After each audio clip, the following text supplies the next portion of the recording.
After hearing from others that interior balcony staterooms on Allure of the Seas were just as good as ocean view balconies, I wanted to put them to the test. Here's how it went. I'm Darren from OrlandoParkSky.com, where I provide travel tips on Florida's major theme parks and cruises. This is a traditional ocean view balcony stateroom. 2,000 of Allure's 2,700 rooms look just like this. Notice in this room, the bed is located closer to the balcony. Some rooms have a sitting area closer to the balcony, but more on the sofa in a moment. I asked to have the twin beds pushed together and made into a royal queen bed. You can ask your travel agent to arrange this for you when booking your reservation. Now, if you have a room that sleeps 3 people, the sofa pulls out into a bed. If you have a room for 2, you get just a plain sofa, even though they look identical in the photos. The beds on Royal Caribbean tend to be stiff, but if you feel that the bed is too hard, you can request a mattress topper at no extra charge. Cabins come with an outdated clock radio, frozen in time from 2015. Unless you brought your iPhone 3 or your iPod Nano, this is useless.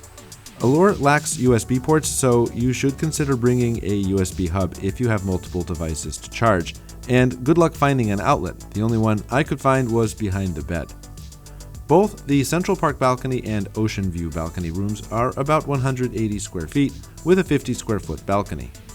Central Park balcony rooms overlook the most beautiful part of Allure of the Seas, especially at night when the gardens are all lit up.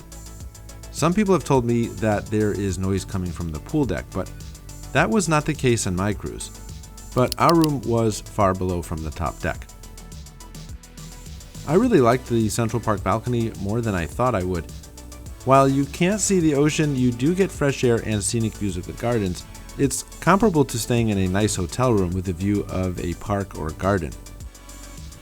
There's a third interior balcony category on Oasis-class ships, the Boardwalk balcony. These rooms to me are less desirable because they overlook a bustling area near the ship's aqua theater. You won't have as much privacy on your balcony because passengers on the busy top deck can see you. On the plus side, you can most likely have a partial view of the ocean off the back of the ship.